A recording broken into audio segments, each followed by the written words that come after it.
wose won mu jai ohen popro ye wo gom afete e wo fifi mantem kire se enkwada wo ne mpatam no ebinum nimade pa na nso sika ho akwatwe wo beboa wo mensi krache panyu ye wo ase north mensi ni emu so de atodwa se eto a won mu de hye etua no behwe no mu de aye adwuma kane pani kwankyerefo anu oda emra no e wo NDC amanyoko no mu lawyer Abraham Amaleba wono na ekase abobɔ bi de amagana ba association pa ne nsem no e kire sen we any ensema foforo bi ebekọ obi manso na ye de munchemu e de abremo anope ye pesemakafo mienu eye me obaapa nana ya ka kire na fe obrempon na kwaku ampoma na hyɛ nso sɛ kase etwa ne ho ɛwɔ SOMPA 106.5 FM so ɛwɔ enkran no ɛbɛsan akɔfam ɛwɔ SOMPA 93.1 ɛne yɛ SOMPA headquarters ɛwɔ Kumasi ayiko 100.9 ɛno nso ɛwɔ Kumasi Adamfopa radio ɛwɔ France ɔmahenkro Paris no mu SOMPA 101.1 ɛwɔ Takwa 103.3 ɛwɔ Takrade SOMPA 106.1 ɛwɔ Tachimai SOMPA 98.9 wɔ Sunyane 90.7 wɔ Nkranza ɛna afei 101.3 ɛwɔ Doma Kingdom 106.1 enso ewo mankesim ena odikoda na so ye SOMPA FM afei ukọ Facebook nso a eye SOMPA 106.5 FM Accra ena YouTube no enso eye SOMPA FM live www.sompaonline.com so ensen mo brodo ntwa no ye kruchire nyina ede egu ho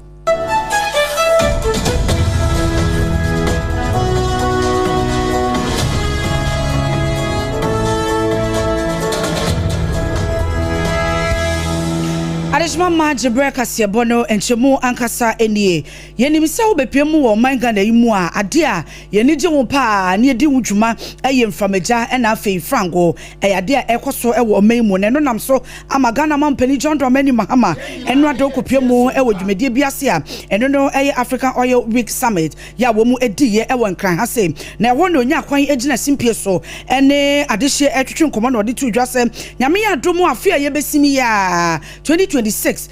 enimu okra mpono womu behwe na womu atu eye efom ama chese tokro na womu akwa se womu ebenya eye frango anase emfameja mekse LPGB womu eba behwe ne sai sunti no womu nam National Petroleum Corporation GNPC eso na womu eba betu eye amana no womu person womu tu kwase na womu ehwehwe se frango na afem from no womu ebenya sanse woba wo bepiem wo Ghana ha se ye frango eni from eja eyade a tonwe bi a ya eho ekwa atwe pa na eno nam so mo wo kye se be ya womu ebehwehwe no womu ba betu sa amena no ama womu etimi ahwehwe na woto aso echem se womu nyina no ebeboa ama Ghana ye frango ene ye from eja enwo nsam no ebetimi egina abrane na fei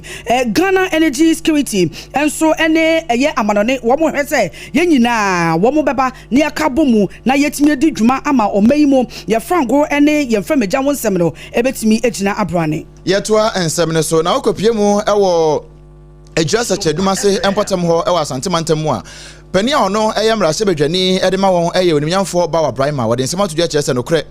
NPP amamu ya ombebu ye mfinsi anwotwe no ne mpatam ho de wono mo ekwa atwe pa ewo mpuntudwuma ho wo kyerese eniema a NPP amamu adigu akwan mu nyina emu bie ni ho a wo mo mpatam ho de wo mu nya bi kra wode nsem wo nyina tudwa no na wo kyerɛ manfo wo mpatam ho se wono ene ne NDC aban ya wono aba no wono aba se ne be ya wo mo beboa amane mapapa etimi akoso ewo mpatam ho eno nti wo ka brofo bi se action now sani na no kane mampani honya ne ba bi kokwa me nkroma eka no se action no de ehia ne ne ya no wono so ka bi de to so kire se na aban ya wabai wo bedi animu aye ne obetimi bia aboa ama mpuntu a omanfo ehwe animu ewo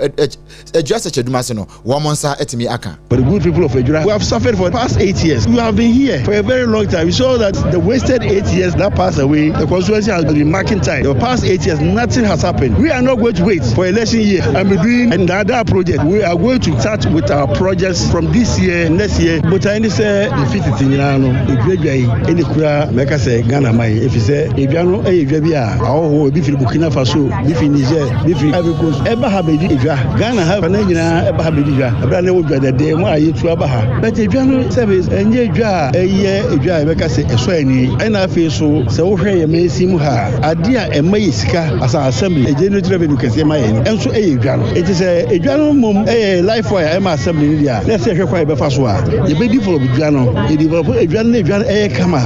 e betimi attract investors bebree mo aba ama adua so afa ne tuma pefra ma panyi ba ha promise say obesi dua no ne say hwe kwa be fa so a ye betimi aye nyame ncha de ya duadua mu anya investors a o betimi aba beboaye ama ye timi aye market no ama etimi aye krabehwe Eni ati ye eye onunyamfo bawa Brahima na odi nsem we nyina to dwabra na wo bo ntoa ewo adwura dwakase enum na oduru ho pa no si oh mudwa ikura de esua na mommo mpaye enche kura edwa no woni betrim say ya behwe edwa no we about 40 acres land na da ho no ye be si na yesi underground car park e be boa ama cars na egudwom bebre no e ma ka bia ba baba be yiri nyoma egu underground ho there were heavy duty elevators o mbe fa enoma na free form e de abasoro ti mi yiri nyoma na mo de begu elevators no form ho na de abasoro ya ba be yi ya ton wi a elevator na de be ko form ho na cars na load ho ya ti wi ama congestion no twatwa form ho na so ye be cool room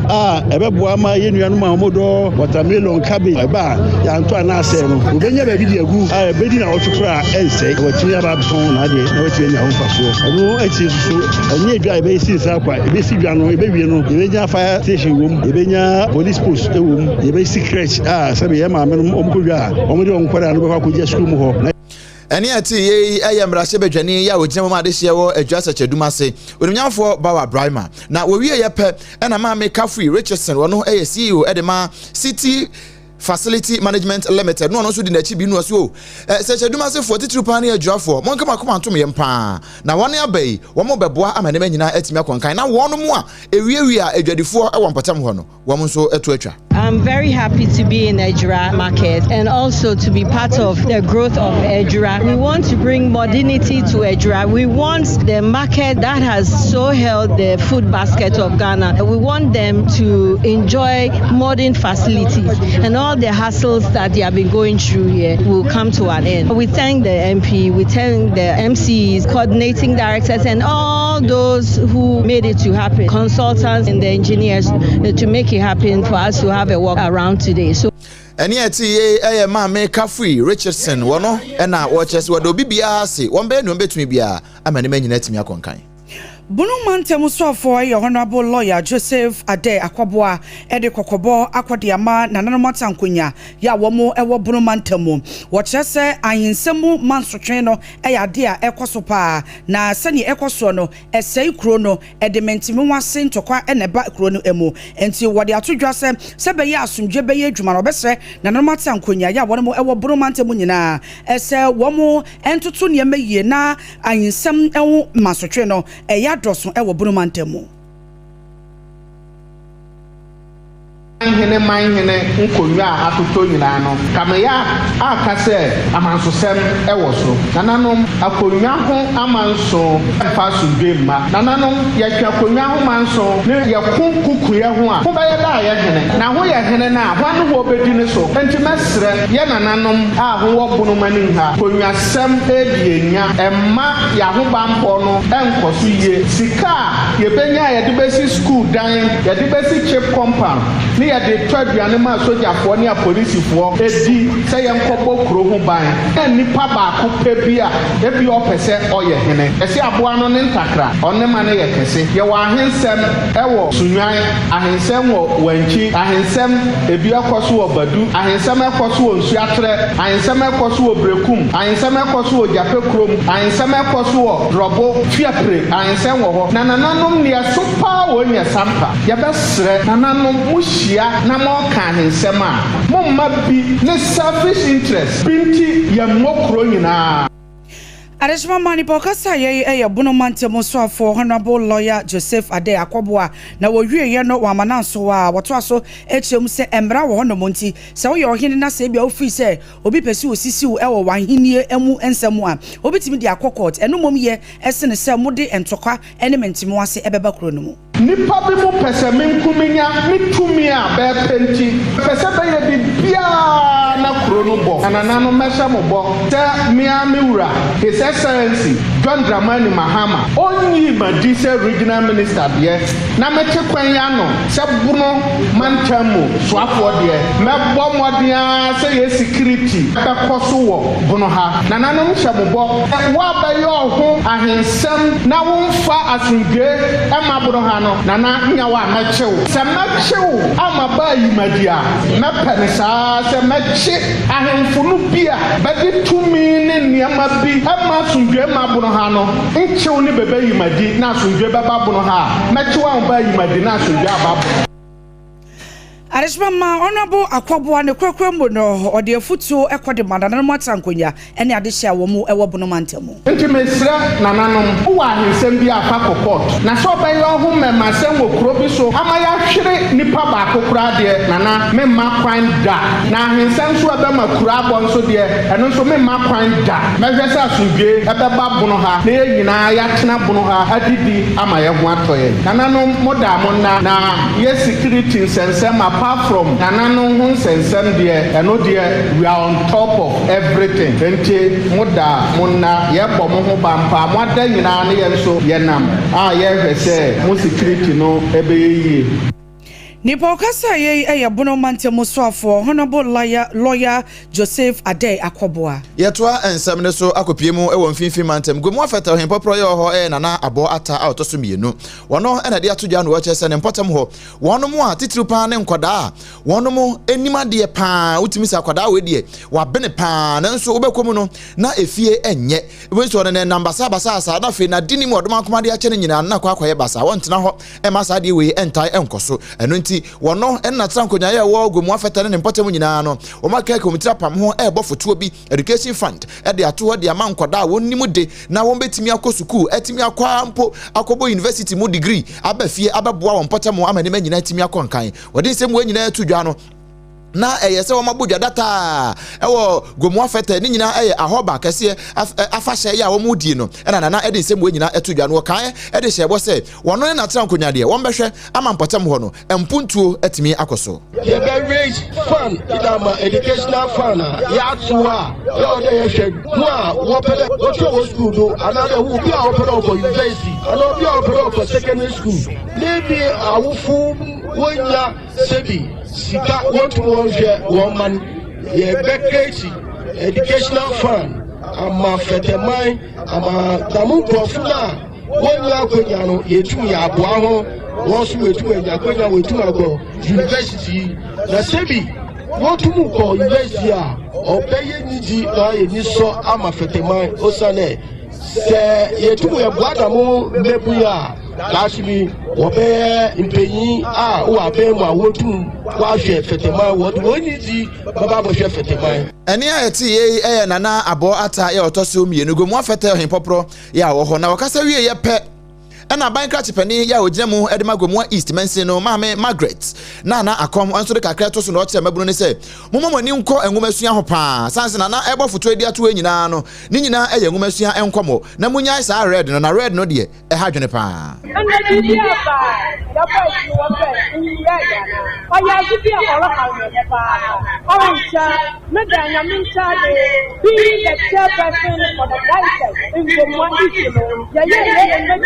Nana about ata when you must go on cry. That is a great to cry. I remember from one to room to room, wherever they will find a song. You will say, boy, you can have on somebody. Oh, yeah, you're ready. Nana must go. Now, what to be to a young what and I'm not sure. You need to be Mamma will face. Thanks, I want to say, young woman, Wasema bunu no egomwa east na afi Ghana ha nyina mrashe we aban krache pani ya oginemu ma de hye ya egomwa east mensi no maame Margaret na akom Yet wakase bono eso abaya etwe bono edi dwumedie bi ba ya ne no one district one factory na ene ya mika say president Edema Association of Ghana Industries Odehyieba Deke what they atutwa say enne ya woka say e wo say aban ya wote abanwa so onhwe na one district one factory ya abandadana de baye no wo mehwe na 24-hour economy wo mo so e de aba no wo beto aso a na wo mo e de aye se be ya Ghana fo e be hu say abandadana dwuma na wo mo edie no wo mo baye no wo mo enyan to. Incentives for industry is a necessity, such as the tax exemption regime that can trigger the expansion of business operations. And I say this with reference to some of recent developments around the 1D1F policy, of which a number of our members are still beneficiaries. We expect that for such beneficiaries, there will be a smooth transition from the 1D1F policy to more beneficial incentives under the 24-hour economy policy to prevent disruption in our business activity. Adeshima Mani Pokasa ye president Edema Association of Ghana Industries Odehyieba Deke nene eni ekoteyen. Former Director of Legal Affairs Edema National Democratic Congress Mechechi Nyamanyuko no Abraham Amaleba. Wono edna no atomo bi HSCC Ghana Bar Association no. Womo eniama na ewo so womo ye pa ewo mayi mu no womo agyae ena womo nyina de omo ho adom MPP amanyuko no ena ne MPP fo epe no eno wono ye. Ni nyina ede ka kosi se ena no a Chief Justice ya ate sei wayi no ede afira konya so maame Justice Eraba Esaba Tokono empanifo eyi nu empo bra empanifo twe ne konya esensen ye no ena konam so ma Ghana Bar Association for kra empanifo do ma no tumbi kire se ene aban ne ye no wonyae ema wom ke kansem bebre eno ena Abraham Amaleba edna no atomo bi HSA saa de no a Ghana Bar Association for ye no ekire pefe sese de wom mandate no wom agya to ena MPP adwuma ena won ye. The bar, I must say, has lost its relevance. The bar was relevant during the revolution days when it spoke against the ills in our society. But with the advent of the 1992 Constitution and our current democratic dispensation, the bar has lost its focus. For me, the bar behaves as though it is an appendage in the legal wing of the MP. If it were about rules, Justice Derry was removed by Article 146 procedure under Georgina Wood. We have Ajed Nassim. I can mention them. If it were about rules, I'm saying that the bar will have spoken about it then. It's not about rules. They are hiding behind rules. And in any case, which of the constitutional provisions, because the Article 146 is also a rule, which of them has been breached by the removal of the Chief Justice? Asembisa constitutional no articles na wo mu no hefa pa na mampani wabusuo we Abraham Amaleba kane Director of Legal Affairs of NDC. Yede kase bone kopie mu ewo mfimfim mantemo mensin ka chepanyi owo Asin North mensin emo Honorable Sylvester Amache wode atodwa se eto wo hoi eno ane yede chichire oman no enti se nipa bia obetua to na wose onya so emfa so meche tax na eno wo cha se obepie mu ewo Asin North wono mu a ade hye ya wo mu wo etua to eno nti na wo behwe se eto na wo mu etua no enye kwa wode beye mpuntudwuma ama wo mu enye so mfa so eto ne utua ese onya so mfa so na wa she project ase we ne krom be ye mfie edu na wie okokra ho be na bu nje mo nkoma akoma nte omo ye eto a ye gikin kakra na be hwese ye de ye bibi na megidi se me bai be ye bosome enum eni na ha eto mo twato wo so mbaji a ene report America no yetimi agimo be ye 64%, which is afedie enkwesa frasa ebi enkwesa de da ye kano na gidi onye no mu a ama mo tutua no eso beba mfa so ne de djuma obi akrum no nsampa eto mo tua no so aba fa so de mo koma kwa nto mo ene mapa e de kire. Honorable Sylvester Amache mensi krachi penyi ye wo Asin North mensi emu ewo mfimfim mantemu yetwa ensem ne so na hye ne so se na Odehyieba Company Limited no nsia kase na wutie ewo SOMPA 106.5 FM Accra se wo pe edansie hu ne mapapa ne ebetimi aboa wodan no ne asem ka bia ne akire efri enchanse ye de bodan so empo cement iron rods na doa roof just be bia wo hia bia no fo ne kire mu ewo Nana Odehyieba Company Limited na so ye na kwakope bito wono ene ton adansie hu ne mapapa ya se unya bi to a odan no se nsuo to awia bo se ne etie no saa na etie watene ho agum e wo man Ghana ha ba bia esan na adwuma panti abasobodie bebre ena mpanifo e de abo no sanse wo boa akekere o man popro Ghana na ene manyina nso atimi akonkan me pacho je number si bia na wo pe bia to ana wo pe bia tu ato ana wo mpotamo wo pe ba bia nkrabata ne bi wa 0204 355 040 0204 355 040 na onempani abo emu enkomo End Point Homeopathy Clinic ho de udru ha so beka se I'm free esan se ho na nyare wahodo ni nyina no yetwa so na bibia etimi akonkan se ye awo na emma ewa awade mu memma prostate ho ha ya na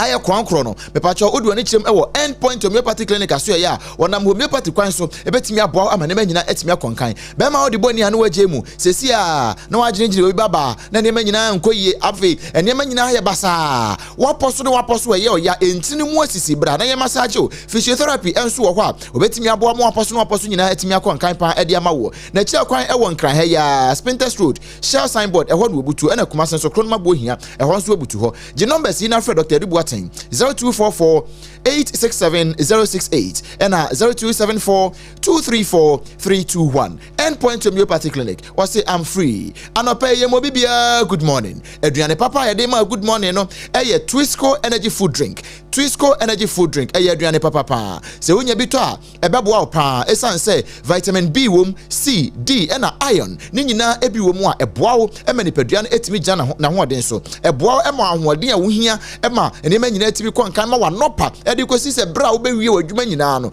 enema nyina etimi atona kwamu kama afe ye wo enofot ensu hyemu a eno ne nia ema wani ha basa masa se wo ye adwuma na wani ha na odi edi ha ye adwuma no da bi Twisco energy food drink wo mpene sa akora eno nti eya no apebi ato ewo provision stores ahodo nyina mu mesra wo FDA ahwehwema hu sampa eye papa onomo a asem ka bia eni achi promasido of adawroma eno wandi we aba montene so wunya Twisco energy food drink ni bi enum se ekimwa eya no apɛ 2074 na nanom dudo no a wɔn de hyɛ yɛn ma ne ma nyina tibi kɔnkan de ma yɛn no eya no apɛ bi ato sɛ unya 2074 ana T74 a entini mu emogya mu ɔhaw bia wo na mu no ebeyi ni nyina e de afiri hɔ sɛ bia wakoma ho na hyehye wo wakoma bɔ periperi ɔba wubu nsakura mpo no a wote yawo e wakyire pa ana so yɛ funkuro ɔsa e na ɛha wo obi ɔwa wɔ home a na nkabɔne efiniti mu ba utiri mu ayɛ kuro mepacho bɔmɔde na kɔpɛ T74 Wonansi atata na wanima honho mepacho uhia T74 hepatitis B and C ni nyina no T74 bebo akrokro de afiri ho na bibia etime konka we ye de DHC ene ye de ahyemu sa ma FDA so agi atuma hunu sampa T74 no eye papa se wo pebi etu aton wa mesrewo o kan si drug lane ye na do ani akyem ho nkran ha ya ena fe kuma senso Ashton Kolinak Heba udru ha obenya biato enye na wo pharmacy ne heba shops nyina mu na emom hyane so enye mo ba penfo ba wo makoda no fo ena akoda wo nya mfinhia no edu emienu bia na wo pedodo atu ato na wo penchiremu 0246 073 498 and I say 0501 628 931 na one empani abo eho enkomo unim se nyame ya adom afia da be na awotwe ye de sompa fidi kase no e ba besi do medwum na ye no abebo nkomo an ye ne yefra no sompa obi bas no ene nti dwumadi a ye di ne sompa fie ha nyina no ye de ba montene efiri anopa kosi adwumre ye ne wo na e ba bedi kaso mu ufiri domi dwemna sa odi wani kyerɛ crossing hɔ no a baabi a God First coastal no ɛwɔ no ɛhɔ no a na yɛbɛbɔ ɛsese nyinaa ɛwɔ hɔ hyɛne nso ɛyɛ SOMPA 106.5 FM Accra yɛne Yas toothpaste ɛne ne toothbrush ɛna aka bom ɛde SOMPA OB bars ɛde brɛwɔ hyɛne nso sɛ dwumadi a yɛbɛyɛ nyinaa no akyɛdeɛ bebree ɛna ɛwɔ mu yɛ a yɛde ɛbrɛwɔ ɛnyɛ Yas toothpaste ɛne ne brush nko a time herbal mixture ɛnso aso yasene Bell Beverages 21st Clinic multiple quest ɛna afei Twisco energy food drink no wɔn nyinaa ɛka ho bi no ma so yasene ɛma ɛde dwumadi ɛbrɛwɔ bia na also pesa odina baasi mu na oton wa de bia je number si 0547 548 538 0547 548 538 we no mada romanti my na ne ho sima pemra ye ba kase ne to aso ye de ma wo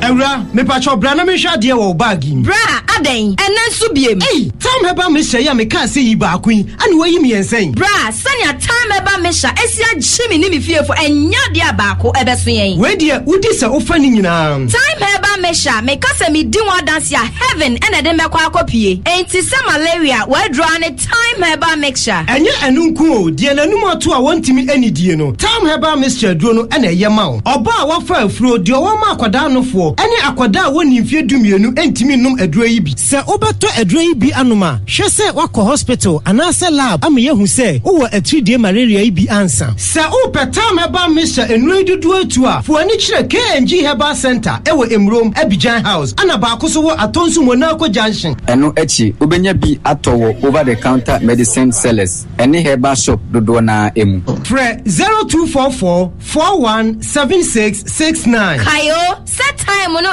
TIME. Time herbal mixture. Afi malaria fever bi adani ziba ewo munu betu akọ. FDA agi ejadi enkratu yi atu. Na fa na moko. Yekoye training wa garden nimu. Na me prane. Mama, javelin. Oh, sa. Na plate nso e. Mama, enye plate o, discus. Yeah, training every say ya bese ya inkunim difo. Mo ase munim se, ansa na mo bedi nkunim no. Mo hia hodin bebre. Se ye chocolate taste ni tu nchen a. Ene fota e what Swiss comunu kra energy boosting vitamins. Ni minerals a. E pon nkunim difo. Se moi. Mama, yeah dase. Me mo freya pomudi hu hia me. Twisco, power your dreams. FDA agi ejedi yinkratso yatu. Tontonte. Yenum sane e fadwen. Ne e fadwen ampa. Se na nim se brebi beba ama tonti na 74 opa ye ne simple. T74 abeye adru. Tonti na 74 ana T74 asa twe ya dwene esina nanom dodo so. Se de na dodo bua ma na nanom enyare basabasa no saa na tonti na 74 ana T74 ebu anipadua no. Emo immune support enti obi onum bie no. Abrebia ne ho den. Tonti na 74 yinso ya ye no sensuo krokro wa kama enti ba bia wonam bia obetimi de wade akọ. Samene wa anka free na kroi eda no nko na wie ye wa bra mennom T74. Samennom tonti na 74 menya hodin mennom ne da bia. T74 yi eye hahama ene ye de aye na DHC ena aframa na ye kama saa no. T74 ahoden ni apomuden ko a. Wokọ pharmacy ana ba bia to nro bia ubenya tonti na 74 yi bia to. T74 yi enye ma oba wafa afuro ana obi a oma nufo ana se obi a onya mfie dumienu. Eto phone 050-162-8931 and 0246-073-498. FDA agi ejedi nkratwe yi atum.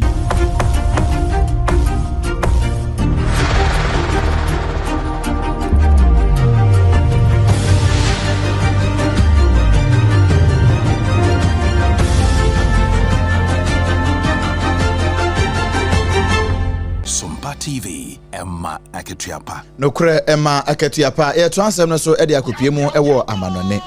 Israel and Palestinian for ntokwa no guso a ekoso pa na enum ho e na Israel Prime Minister Benjamin Netanyahu e de betu dia chese se de we use brofo se powerful operation chese operation kese pa ya e ba bekoso e wo Gaza na Mpotemo no anu onyan pa anim ye ya ye kasa ekopie mu Gaza City a bombo a won ato e de agu Mpotemo ho manfo chese we die anu ode ne papa ma se enipa dwane na e dwane na wo kire se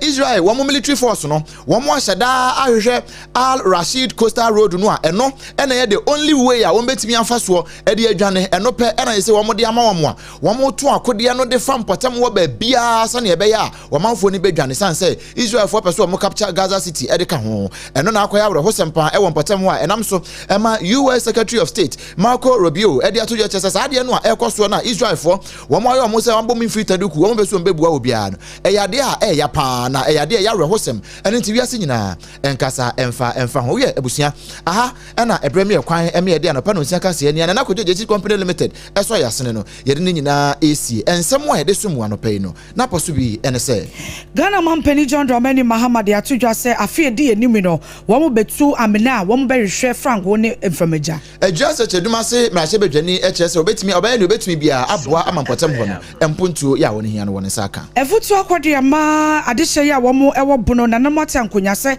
ayenie mu mansotwe no ewo se wore mu jai wo hen popro ye wo mu afete na abo ata ekire se ne mpatam ho nkwada enimade na nsu efie nya no wo bofoto bi di ato ho ede mensi krachi panyi yo wo ase north mensi ne mu enso de atodwa se eto a na adehye atwa no wo behwe na wo monya so mfaso yesan atwa abosompo ekwa amanone Israel and Palestinian front of Kwani Esie Womuno and also Yakofa at the bro. We are Ebusia. Aha, and I didn't say Nina Asia Shannon so said Nana Kwaji Company Limited and a soya sene at the Adensi only a papenina, a boy, and Menina, it's me conkai, end point of your party clinic, and so a boy bochidom, and my bibia a fine. Trisco energy food drink and pay my Adrian Papadi, and a fit 74 do papa no and anonum de Tayano, and no Siasanko Fababu, and a SOMPA OB bars, and no air SOMPA 106.5 FM and a year's toothpaste, and then the brush. Akofa ba nyame adu me fiade be na wotwe yede somwo no eno enso ka ho bi ene yede anopa no siaka se ne ebrewo se ne so siaka se etwagu ye ewo enkran ha no ekote fa mu Kumasi SOMPA headquarters SOMPA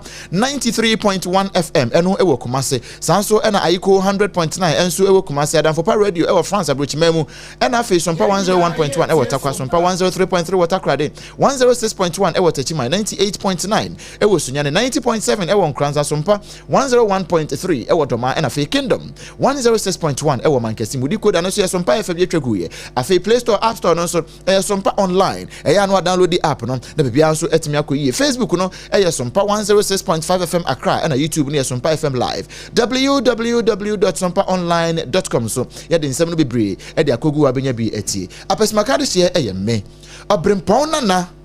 kwaku ampoma meni aba obaapa nana yaketwe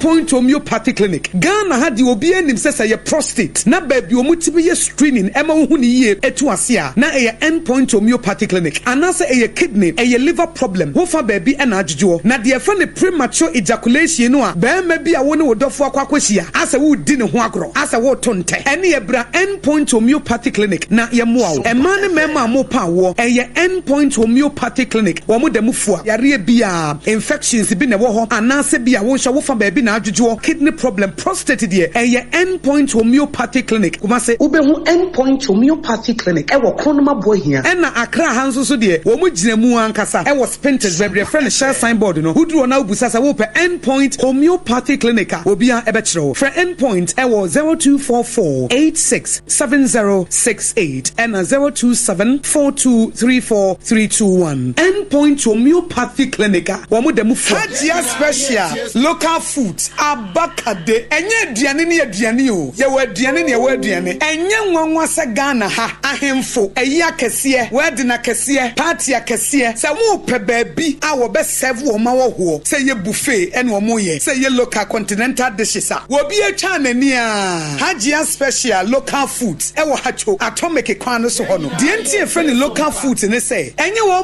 mo ye aduane a na wo mo atentam tomatoes apro meko apro jena apro garlic apro no de aye aduane se ehya abontine aduane edi yenye ne bisa dabi Hajia suro nyame etinye nwanwa se Ghana ha etitire se ministries agencies akese aye ahemfo na nanom ahema mo wo mo tenase no wo mo si ye bedidi ye didi eziban ye didi a wo mo se momfra Hajia special local foods efise hono ena aduane no ekoyi Ghana ha ba bia wo mo timi serve Hajia special local food pese wo fra eye 02463599921 02463599921 and answer 05947972115 05947972115 for na would them Mama ka bibi ka kan fa makoma mu hene ho nkyerɛ wo ɔbɔ me ne mabusua ho ban me dia no hwɛ mabusua ti awon to aso so kwa awon to aso so hwɛ mama nka kyerɛ wo me dia mama sere daa ne daa me dia no kyerɛ papa ti etiri kwa sabe bia ye obi wo ho aba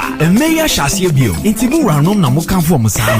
oh Debbie Pepsodent 200 grams for no one na yeka you. Eye kokoko. Pepsodent kokoko promo no nie. Eye Pepsodent kese dada no a. Na ye de 25 grams aka ho. Jiwodie na ba obusu ho ban. Na hye wo semu de. FDA agi dragon crash wo. 21st clinic aye sciatica expert. Sciatica no wo nerves na wo to ase na fa wo siremu. Na fa wo nansia besi ase ho no. Se ho techima eno ene ye fa ne sciatica. Na etimi bubu wo to ase ka wo se dwe wo sirem. Woje ho ba bia enye. Na no na 21st clinic ba ye adwuma pa wo mu ye ntia baso bo ma gye no Ghana ha. Ene amono ne enya asem ketewa. Wo mu gye international awards ahodo, wo mu gye local awards ahodo. Na anu nso na wo mu bie the only sciatica research and treatment center in Africa. Bibrim ha no ebi ni ba bia gye se 21st clinic nko a. Wo mu de bibiduro ene besa o yare no masa de machine aka ho. Eya yare sabia yare bia wutimi de ko ne mama ade ba ko a wo ma gye din wo mu pa no. Eye sciatica ena stroke nso de kwa diabetes ne hypertension ne ade. Ghana ha ba bia wo mu ho. Enkran ha sese ye wo Tantra Hill runabout. Se wo free enkran eba ye wo wonsa nifa so. Wo fra masaman so na eba nso a wonsa bonkum so. Eho na wo behu ye. Frɛ 0540 311 311 0540 311 311